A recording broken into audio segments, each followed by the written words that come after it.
I think I'm really trying hard not to become just like a doomer and like, capitalism is the root of all problems in society, okay? Because in the same way that you guys are like, I use the self-checkout all the time and it works for me, so it must be a problem on your end. Capitalism's been working out okay for me. But the more I go out into the world, I see the promise of new technology and new features, and I'm like, whoa, that's amazing. If you kept everything exactly the same and just added the technology, then it would be a dream come true. The problem is they add the self-checkout, and for 2 years, they've got the same amount of staff and they've got the self-checkouts. And you're feasting. It's like Netflix before every company made their own streaming service. But now, over this last several years, they go, oh, 40% of the people at the grocery store are using self-checkout. We're going to downsize. We're only going to have 2 cashiers operating 8 lanes.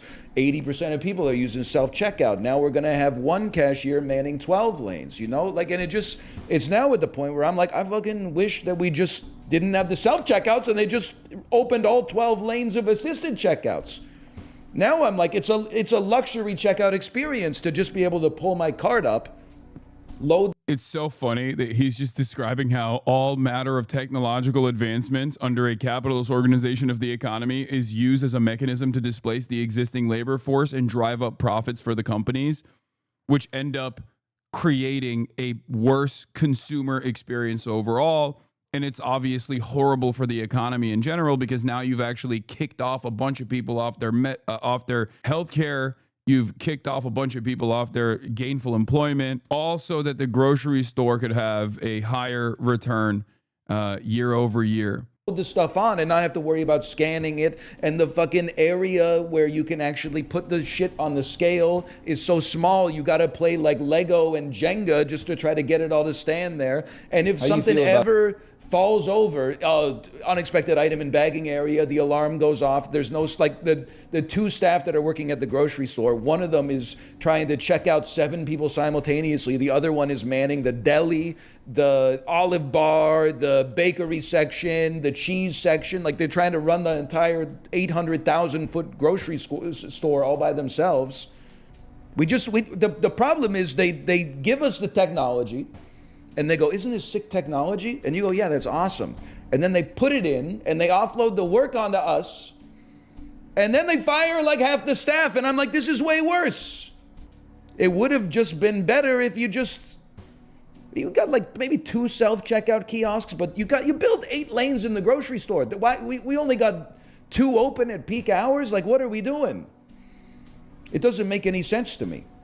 I love Northernlion because he has a way of basically, I mean, this is no different than the way that like comedians will identify a genuine issue in the capitalist mode of production and the endless profit seeking, and will turn around and describe that as a anecdote in such a beautiful way. Northernlion does this all the time. Bill Burr obviously does this all the time as well. The fact that they're both bald have nothing to do with this. And these guys are not necessarily, these guys aren't like even self-identified like Marxists or anything. I don't think Northernlion is like a Marxist. Not at all. He's just a smart dude. That's it. He's a smart dude who is smart enough to literally experience these kinds of changes in his immediate life and realize that there's probably a reason for it beyond, I don't know, people just making issues, people just making wrong decisions or whatever. Why are we paying $44.90 a kilo for deli ham and there's nobody at the deli counter? It's a robot cutting the slices for me.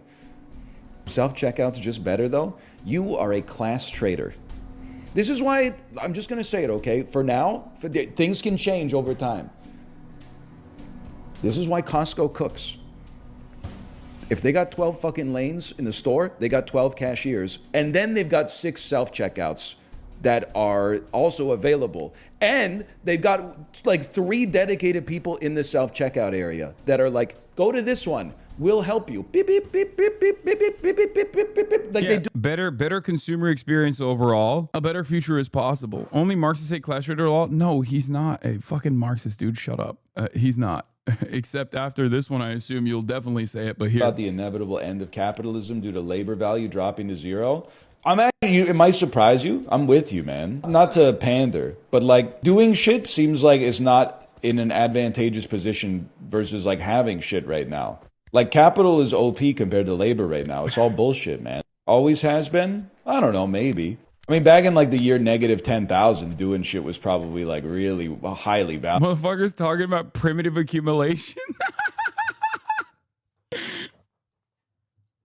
Yeah, doing shit versus having shit was super OP back in the day. And then these guys decided, I'm going to have shit. And they started putting fences around what previously was known as like, you know, land for everybody. And then they were like, I'm going to protect this thing that I put fences around.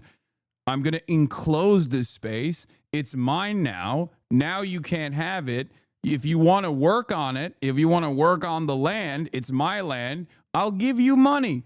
All of a sudden, people who have shit have a significant advantage over people who do shit. How did this happen? Valued. You'd be like, okay, you got 6 blueberries. I'm doing shit. I took your blueberries. Labor beats capital in that situation, I suppose. Listen, being breaded is sick, but at the same time, it seems crazy that, like, you know, like, don't get me wrong, like, it works. I'm being careful here, but it works out in my favor most of the time. But, like, you can just put your money in, like, a CD, and you're not really, like, doing anything for society, but you get, like, money back, like 3%. But then like a dude can come to your house and like clean your car. He's giving up like a little bit of his lifespan to clean your car. And you pay him with like money that you got for doing nothing. That doesn't seem right, man. I just traded you none of my life for some of yours. That's fucked up. I don't know if there's a fix for it, but I've just traded none of my time for some of your time. Not a Marxist, by the way. Northernlion perfectly describes primitive accumulation, gets invited to the Comintern. Yes, if there's a Comintern amongst Twitch streamers, Northernlion would absolutely be the Canadian Communist representative of the Canadian Communist Union.